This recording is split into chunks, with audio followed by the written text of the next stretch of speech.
Animal Farm, Chapter 7. It was a bitter winter.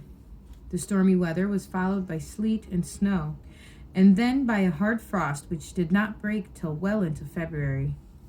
The animals carried on as best they could with the rebuilding of the windmill, well knowing that the outside world was watching them, and that the envious human beings would rejoice and triumph if the mill were not finished on time. Out of spite, the human beings pretended not to believe that it was Snowball who had destroyed the windmill. They said that it had fallen down because the walls were too thin. The animals knew that this was not the case. Still, it had been decided to build the walls 3 feet thick this time, instead of 18 inches as before, which meant collecting much larger quantities of stone. For a long time, the quarry was full of snowdrifts, and nothing could be done.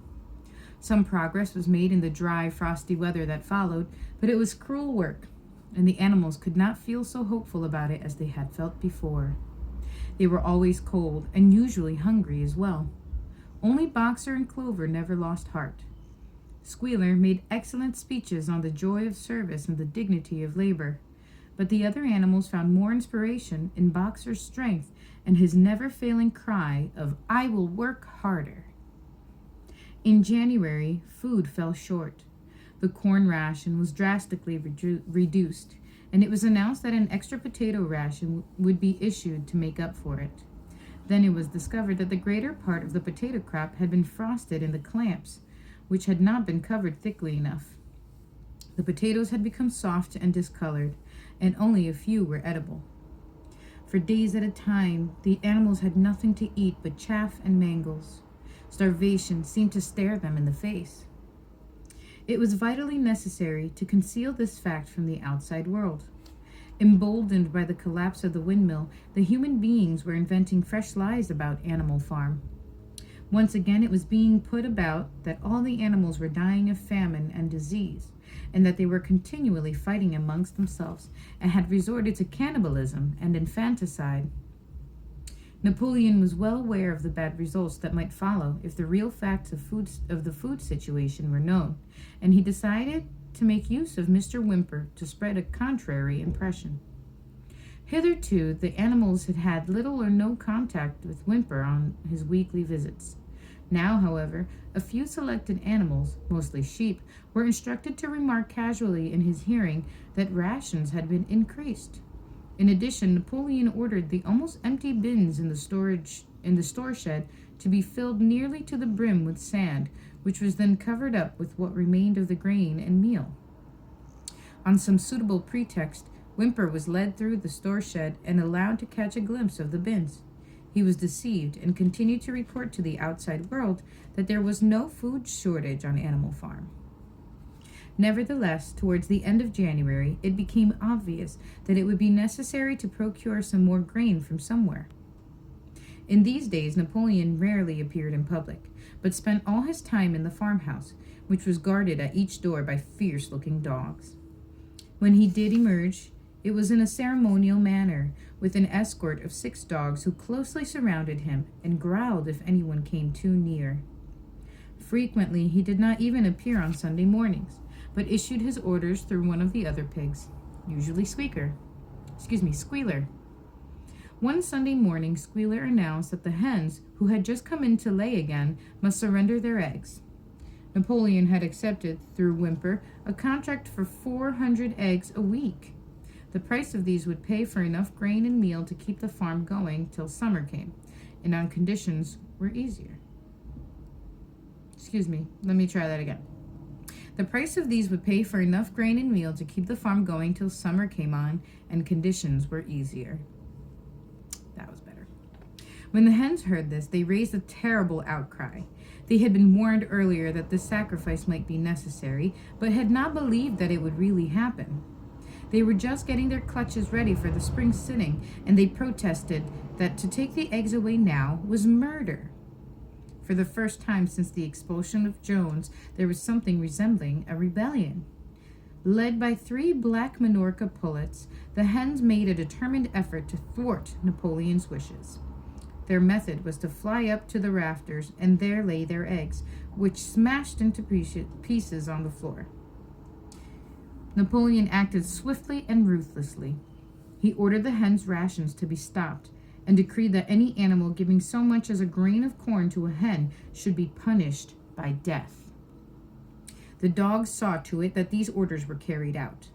For 5 days the hens held out. Then they capitulated and went back to their nesting boxes. 9 hens had died in the meantime. Their bodies were buried in the orchard, and it was given out that they had died of coccidiosis. Coccidiosis, maybe? Whymper heard nothing of this affair, and the eggs were duly delivered, a grocer's van driving up to the farm once a week to take them away. All this while, no more had been seen of Snowball. He was rumored to be hiding on one of the neighboring farms, either Foxwood or Pinchfield. Napoleon was by this time on slightly better terms with the other farmers than before. It happened that there was in the yard a pile of timber which had been stacked there 10 years earlier when a beech spinney had cleared. It was well seasoned, and Wimpert had advised Napoleon to sell it. Both Mr. Pilkington and Mr. Frederick were anxious to buy it. Napoleon was hesitating between the two, unable to make up his mind. It was noticed that whenever he seemed on the point of coming to an agreement with Frederick, Snowball was declared to be hiding at Foxwood, while when he inclined towards Pilkington, Snowball was said to be at Pinchfield. Suddenly, early in the spring, an alarming thing was discovered. Snowball was secretly frequenting the farm by night. The animals were so disturbed that they could hardly sleep in their stalls. Every night, it was said, he came creeping in under cover of darkness and performed all kinds of mischief. He stole the corn, he upset the milk pails, he broke the eggs, he trampled the seed beds, he gnawed the bark off the fruit trees. Whenever anything went wrong, it became usual to attribute it to Snowball. If a window was broken or a drain was blocked up, someone was certain to say that Snowball had come in the night and done it. And when the key of the store shed was lost, the whole farm was convinced that Snowball had thrown it down the well. Curiously enough, they went on believing this even after the mislaid key was found under a sack of meal. The cows declared unanimously that Snowball crept into their stalls and milked them in their sleep. The rats, which had been troublesome that winter, were also said to be in league with Snowball. Napoleon decreed that there should be a full investigation into Snowball's activities. With his dogs in attendance, he set out and made a careful tour of inspection of the farm buildings, the other animals following at a respectful distance. At every few steps, Napoleon stopped and snuffed the ground for traces of Snowball's footsteps, which he said he could detect by the smell. He snuffed in every corner in the barn, in the cowshed, in the hen houses, in the vegetable garden, and found traces of Snowball almost everywhere. He would put his snout to the ground, give several deep sniffs, and exclaim in a terrible voice, "Snowball! He has been here. I can smell him distinctly." And at the word Snowball, all the dogs let out a blood-curdling growl and showed their side teeth. The animals were thoroughly frightened. It seemed to them as though Snowball were some kind of invisible influence, pervading the air about them and menacing them with all kinds of dangers. In the evening, Squealer called them together, and with an alarmed expression on his face, told them that he had some serious news to report. "Comrades," cried Squealer, making little nervous skips, "a most terrible thing has been discovered. Snowball has sold himself to Frederick of Pinchfield Farm, who is even now plotting to attack us and take our farm away from us. Snowball is to act as his guide when the attack begins, but there is worse than that. We had thought that Snowball's rebellion was caused simply by his vanity and ambition, but we were wrong, comrades. Do you know what the real reason was? Snowball was in league with Jones from the very start. He was Jones's secret agent all the time. It has all been proved by documents which he left behind him, and which we have only just discovered. To my mind, this explains a great deal, comrades. Did we not see for ourselves how he attempted, fortunately without success, to get us defeated and destroyed at the Battle of Cowshed? The animals were stupefied. This was a wickedness far outdoing Snowball's destruction of the windmill, but it was some minutes before they could fully take it in. They all remembered, or thought they remembered, how they had seen Snowball charging ahead of them at the Battle of the Cowshed, how he had rallied and encouraged them at every turn, and how he had not paused for an instant, even when the pellets from Jones's gun had wounded his back. At first, it was a little difficult to see how this fitted in with his being on Jones's side. Even Boxer, who seldom asked questions, was puzzled. He lay down, tucked his forehoofs beneath him, shut his eyes, and with a hard effort managed to formulate his thoughts. "I do not believe that," he said. "Snowball fought bravely at the Battle of the Cowshed. I saw him myself. Did we not give him Animal Hero First Class immediately afterwards?" "That was our mistake, comrade, for we know now. It is all written down in the secret documents that we have found, that in reality he was trying to lure us to our doom." "But he was wounded," said Boxer. "We all saw him running with blood." "That was part of the arrangement," cried Squealer. "Jones's shot only grazed him. I could show you this in his own writing if you were able to read it. The plot was for Snowball at the critical moment to give the signal for flight and leave the field to the enemy, and he very nearly succeeded. I will even say, comrades, he would have succeeded if it had not been for our heroic leader, Comrade Napoleon. Do you not remember how, just at the moment when Jones and his men had got inside the yard, Snowball suddenly turned and fled, and many animals followed him? And do you not remember, too, that it was just at that moment when panic was spreading and all seemed lost, that Comrade Napoleon sprang forward with a cry of 'Death to humanity!' and sank his teeth into Jones's leg? Surely you remember that, comrades," exclaimed Squealer, frisking from side to side. Now when Squealer described the scene so graphically, it seemed to the animals that they did remember it. At any rate, they remembered that at the critical moment of the battle, Snowball had turned to flee, but Boxer was still a little uneasy. "I do not believe that Snowball was a traitor at the beginning," he said finally.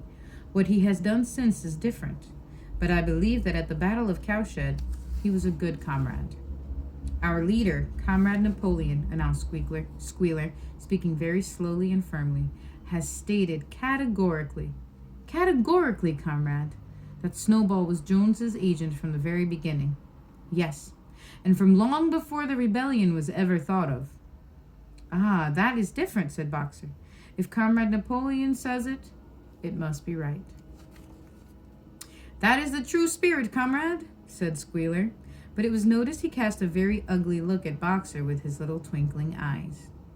He turned to go, then paused and added impressively, "I warn every animal on this farm to keep his eyes very wide open, for we had reason to think that some of Snowball's secret agents are lurking among us at this moment."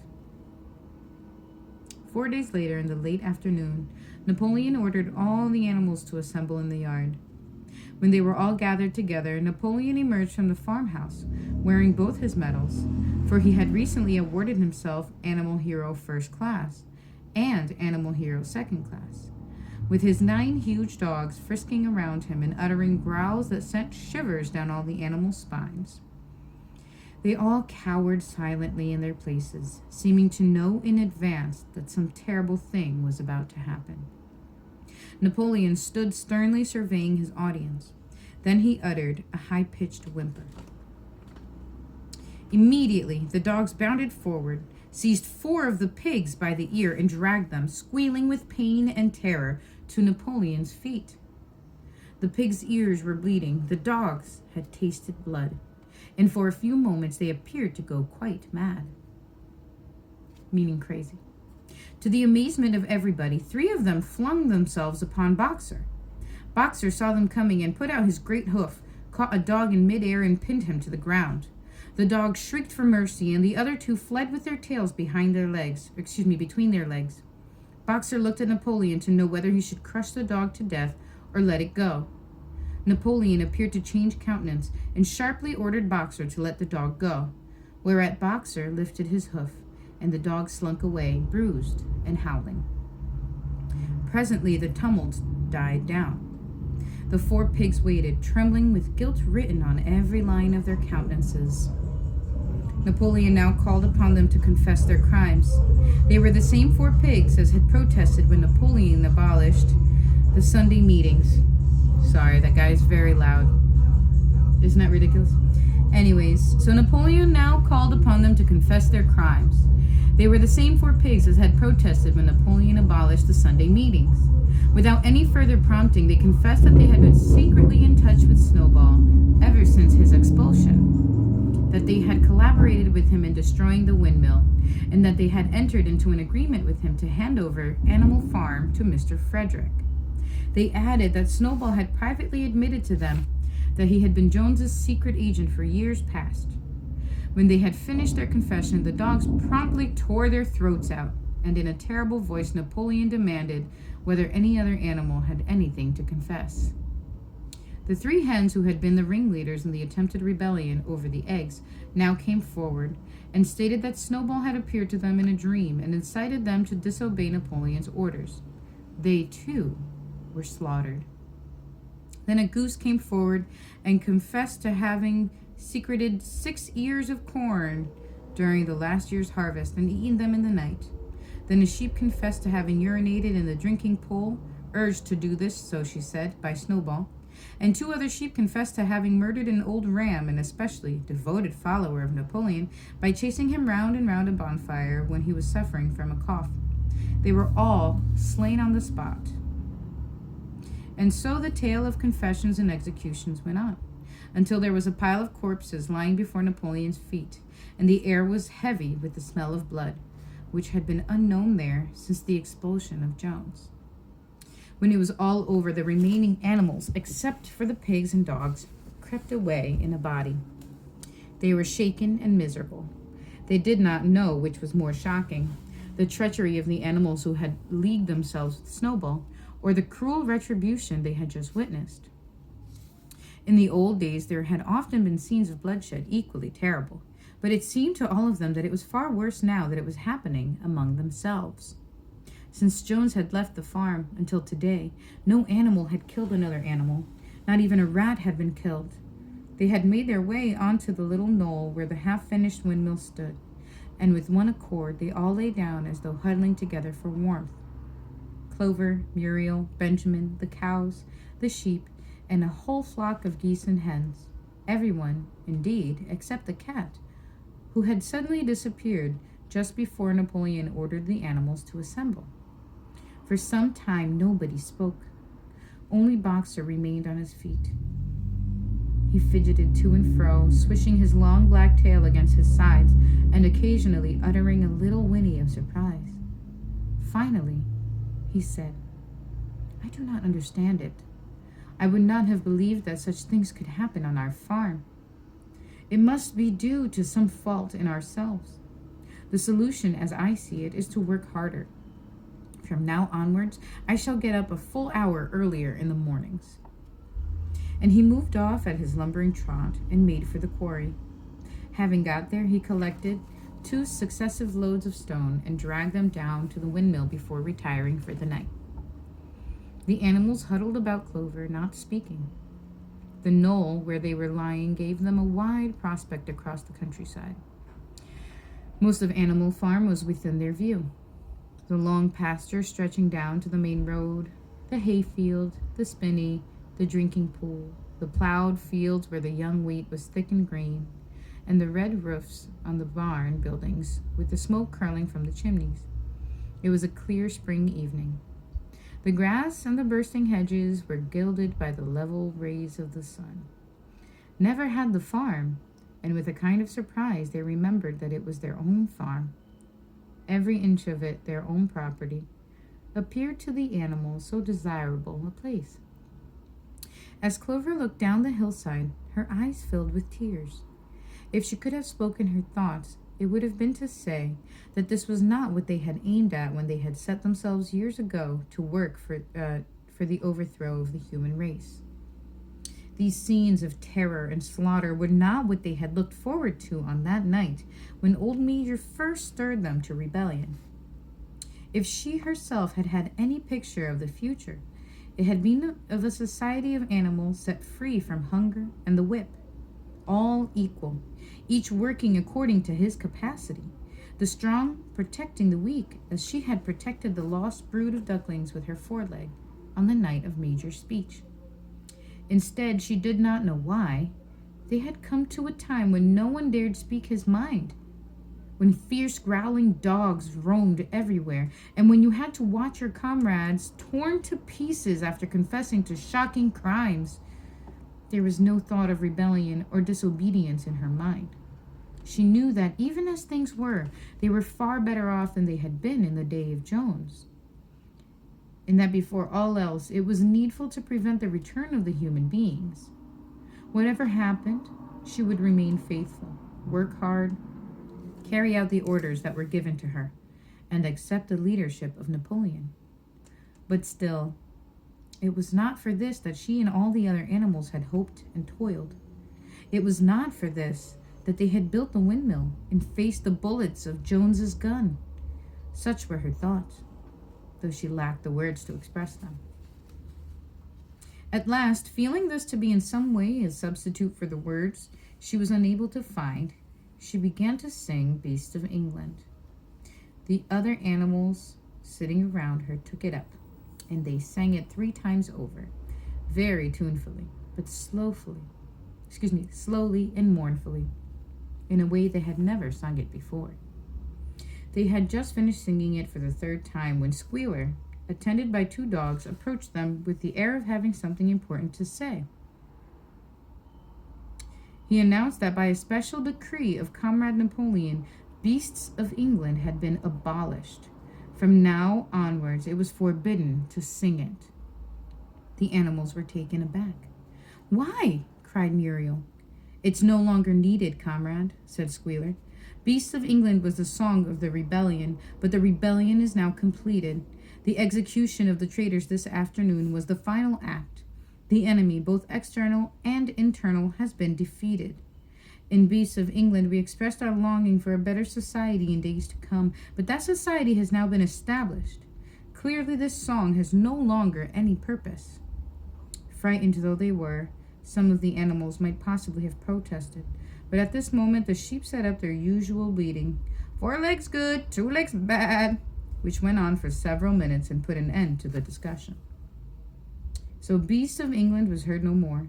In its place, Minimus the poet had composed another song, which began, Animal farm, never through me shalt thou come to harm." And this was sung every Sunday morning, after the hoisting of the flag. But somehow neither the words nor the tune ever seemed to the animals to come up to the Beasts of England. Guys, that's a lot, huh? All right, that was chapter 7. Comments, questions, words you did not understand, highlight them. We'll talk about them tomorrow.